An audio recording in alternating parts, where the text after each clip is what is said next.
federal estuda a possibilidade de atrair médicos estrangeiros para o trabalho na área de atenção básica à saúde, principalmente nas periferias das grandes cidades e nos municípios do interior. Desde o ano passado, o governo cogita a edição de uma medida provisória permitindo que médicos estrangeiros trabalhem legalmente no interior do país. O deputado Henrique Oliveira, do PR do Amazonas, vem acompanhando de perto esse assunto, uma vez que o Amazonas é um dos estados que mais se ressentem da falta de médicos. Mas há um problema no meio desse caminho aí. O nome dele é reserva de mercado. Eu sou Paulo José Cunha e nosso programa é uma produção conjunta da Rádio Câmara e da TV Câmara. Deputado, será que os médicos brasileiros estão lutando por uma reserva de mercado? Ou essa medida de atrair os estrangeiros pode ser uma solução para esse problema? Paulo, eu acho que é um pouco de cada coisa. Existe a preocupação, é óbvio, de que sejam preservados os empregos de pessoas que estudaram, que frequentaram faculdades, universidades, né, que fizeram residência, que se prepararam para a saúde do povo brasileiro, para as endemias que existem no nosso país, como também existe a sessão de Hipócrates, né, o juramento que foi feito de você cuidar das pessoas acima de qualquer interesse financeiro. Você vê que no estado do Amazonas o que a gente precisa, a semelhança existe, é muito grande com outros estados da região norte, como Amapá, Rondônia, Roraima, Acre, mas existe a necessidade de que os médicos se aproximem da população. E se a gente for avaliar que esses médicos muitas vezes não conhecem a realidade da saúde do nosso país e muito menos o idioma da nossa população, a gente começa a achar que os médicos têm uma determinada verdade nisso tudo. O deputado Henrique Oliveira, a qualificação desses médicos é boa ou deixa a desejar? São médicos de onde? Só para a gente... São médicos da Colômbia, do Peru, da Bolívia, de Cuba, da Venezuela, que tiveram experiências diferentes. Existe o Revalida, Paulo, que é um exame que foi criado em 2010. Em 2010 já houve o primeiro Revalida com 99,6% de reprovações. Quanto? 99,6% de todos os médicos que tentaram revalidar o seu diploma como médicos aqui no Brasil foram, na parte teórica, já foram reprovados. Agora, no último ano, em 2012, nós tivemos 88% desses médicos. Não melhorou muito. Não melhorou muito, isso é preocupante. Mas o que eu queria falar para você é que, na verdade, a gente gostaria muito que esse povo que precisa de saúde, que sente a dor de barriga de noite, que sente a dor de dente, que sente uma crise de vesícula, que vê um filho sofrendo, ele não tem hora, a doença não escolhe hora para chegar. Que precisa é que a máquina pública vá de encontro a isso. Nós precisamos aproximar o médico do paciente, o médico da população. E os números são assustadores, né? Todos esses 5 estados da região norte são os estados que têm a menor proporção de médicos por habitante. Ao contrário de que acontece em cidades como Vitória, que é a campeã de proporcionalidade entre médicos e número de habitantes. Tem mais médico por habitante. Lá existem 11,6 médicos por 1.000 habitantes. Nós temos Porto Alegre, nós temos Curitiba, nós temos Rio de Janeiro. E aí a pergunta é clara, é óbvia. E quem é que se... No seu estado, esse número é 0,6 profissionais por cada 1.000 amazonenses, pelo número que eu tenho aqui na minha frente. Então, isso porque existe a cidade de Manaus que contribui para equilibrar tudo isso. Se nós formos ao interior do estado, esse número 61 municípios têm cidades que não têm um médico generalista. E não é só médico, não tem o engenheiro, não tem o arquiteto, não tem o juiz, não tem o advogado. Por quê? Porque existe um desequilíbrio social no país.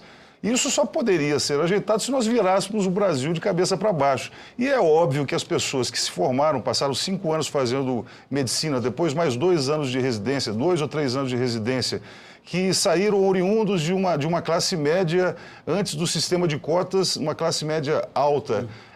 Eles não vão submeter, depois de um percurso tão longo como esse, de irem lá para a Atalaia do Norte para receberem e ganharem 8, 9 mil reais. Agora, deputado, há muito tempo se discute uma outra possibilidade, que seria os médicos formados por instituições públicas, recém-formados, dedicarem pelo menos 2 anos do seu início de carreira nas regiões que mais necessitam de médicos. Seria uma primeira medida para reduzir esse déficit, como forma deles retribuírem o apoio que receberam do Estado para a sua formação. O senhor concorda com essa iniciativa? Eu não posso ser o profeta do Apocalipse e dizer que o governador do Amazonas esteja errado e quem defende a ida de médicos estrangeiros para lá, isso é uma questão de emergência, as pessoas querem resultados. A saúde não espera. Porque o governo federal não pensou exatamente nisso.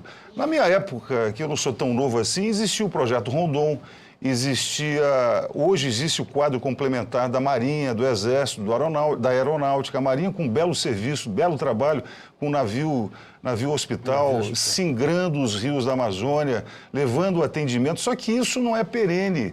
O que precisava, eu acho que uma boa ideia como essa, né, partir do governo federal, antes de se precipitar em trazer médicos de fora, de pegar esses 2 primeiros anos de formação de um profissional em medicina e fazer com que ele seja estimulado a conhecer o Brasil, né? E não é ser Madre Teresa de Calcutá, mas ir a esses lugares e conhecer o país, às vezes até para melhorar a sua própria performance e ajudando esse povo sofrido do interior do Amazonas. Deputado, do ponto de vista do Ministério aqui da Saúde, como é que o senhor vê a ação do governo no sentido de suprir essa deficiência? Existe alguma política de governo ou isso está sendo levado no banho-maria? Nós recebemos recentemente, semana passada, aqui a visita importantíssima do ministro Alexandre Padilha. Ele veio fazer uma radiografia pedida pela Comissão de Defesa do Consumidor sobre a questão dos planos de saúde, a questão do SUS, Sistema Único de Saúde.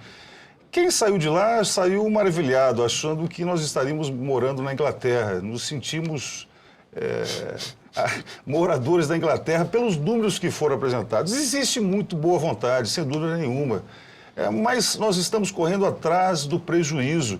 Se formos avaliar que os planos de saúde privada nesse país, quem tem um plano de saúde, quem desembolsa aí 500, 600 reais por mês, não é atendido a contento, você imagina no plano público de saúde. Hoje, para se ter uma ideia, alguns hospitais estão criando dentro da sua própria estrutura um departamento jurídico para poder desafogar as UTIs. A pessoa precisa ali de um tratamento cirúrgico, uma intervenção cirúrgica, só que o plano de saúde não cobre aquilo. E para desafogar ali a UTI, para dar oportunidade para vir um outro paciente que também corre risco de vida, eles pagam um advogado para que o advogado consiga uma liminar e aí sim se opera. Está desse jeito a saúde no nosso país. A gente não pode tapar os olhos tapar o sol com a peneira. A gente precisa, como deputado federal, sem se eximir da nossa responsabilidade, usar o legislativo, usar o parlamento para subir na tribuna e elogiar a ação do Ministério da Saúde em diversos outros campos. Mas a gente não pode dizer que está às mil maravilhas. Deputado, a Frente Parlamentar da Saúde está aí. Não seria um caso de mobilizar os membros dessa frente que prestam um serviço extremamente relevante no sentido de lutar por essa causa? Eu acho que mobilizar e prestigiar e incentivar essas pessoas a continuar esse trabalho bonito, porque, na verdade, o Tarcísio Peronde, por exemplo, que lidera esse movimento, super competente, tem pessoas realmente que querem mudar a cara da saúde no nosso país, mas isso não se muda da noite para o dia. E acho que é hora de se prestigiar o legislativo. Não estou legislando em causa própria, mas se a gente for ver o executivo hoje com altos índices de aceitação, como a presidenta Dilma teve, como o próprio presidente Lula teve, entre 70% e 80% de aceitação popular, eles só funcionam e só executam porque tem um legislativo que aprovam leis maravilhosas e boas para o país. Deputado Henrique Oliveira, do PR do Amazonas, muito obrigado pela sua participação aqui com a gente. Obrigado, Paulo, pelo convite. Eu sou Paulo Zé Cunha e agradeço a sua audiência. Um abraço e até a próxima.